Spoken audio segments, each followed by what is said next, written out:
Engkau bagaikan misteri yang dalam sedalam lautan. Semakin aku mencari, semakin aku menemukan. Semakin aku menemukan, semakin aku mencari Engkau. Tetapi aku tidak akan pernah puas. Apa yang aku terima menjadikanku semakin merindukannya.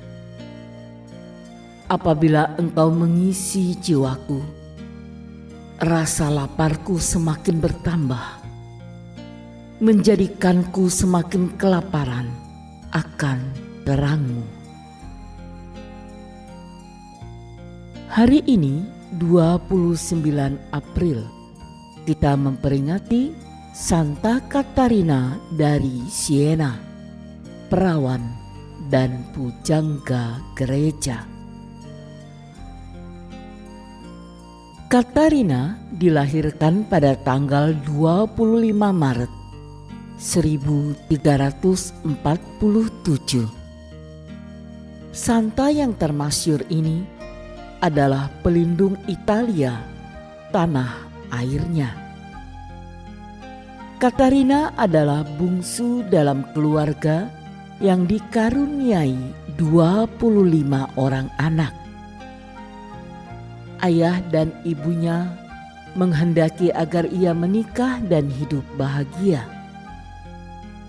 Tetapi Katarina hanya mau menjadi seorang biarawati. Untuk menyatakan tekadnya, ia memotong rambutnya yang panjang dan indah.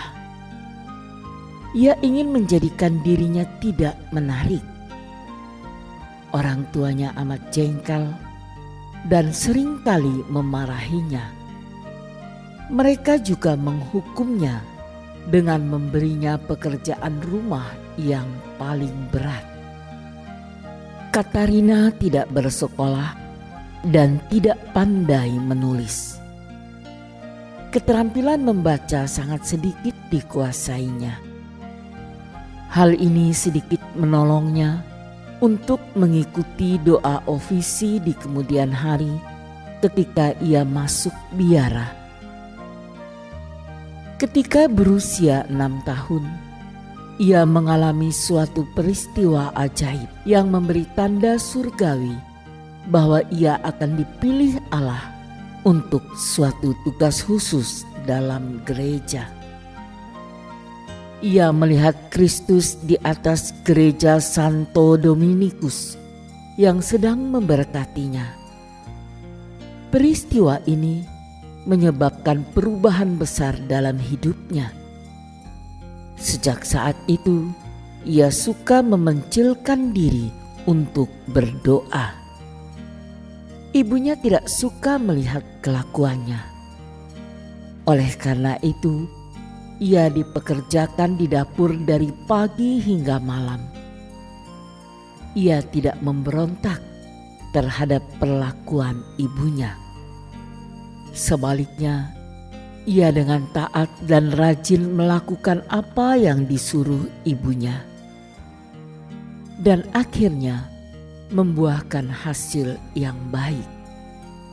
Ia mampu mengatasi segala kesulitan yang menimpanya sambil terus berdoa kepada Tuhan. Sesudah mengalami banyak kesulitan, ia diizinkan orang tuanya untuk masuk ordo ketiga Santo Dominikus. Di dalam biara, ia tetap melaksanakan doa dan meditasi di samping karya amal dan kerasulannya. Lama-kelamaan, ia menjadi pusat perhatian semua anggota biara. Kerohanian dan kepribadiannya yang menarik mengangkat dia ke atas jabatan pemimpin biara itu. Semenjak masuk ke dalam ordo ketiga Santo Dominikus, Katarina makin memperkeras puasanya. Banyak kali ia tidak makan kecuali menerima komuni suci. Ia dikaruniai stigmata atau luka-luka Tuhan Yesus. Atas permohonannya, stigmata itu tidak terlihat oleh orang lain selama hidupnya. Kemudian setelah meninggal, stigmata itu baru terlihat di badannya secara jelas. Katarina memiliki karisma yang besar untuk mempengaruhi banyak orang. Ia berhasil membawa kembali banyak pendosa ke jalan Tuhan. Katarina, seorang yang amat jujur dan terus terang di hadapan Yesus. Suatu ketika ia bertanya kepadanya, "Di manakah engkau Tuhan? Ketika aku mengalami cobaan yang begitu mengerikan?" Yesus menjawab, "Putriku, aku ada dalam hatimu. Aku membuatmu menang dengan rahmatku." Suatu malam, sebagian besar penduduk Siena keluar ke jalan-jalan untuk suatu perayaan. Yesus menampakkan diri kepada Katarina yang sedang berdoa seorang diri dalam kamarnya. Bersama Yesus datang juga Bunda Maria. Bunda Maria memegang tangan Katarina lalu memberikannya kepada puteranya. Yesus menyematkan sebentuk cincin di jari tangan Katarina dan ia menjadi pengantinnya.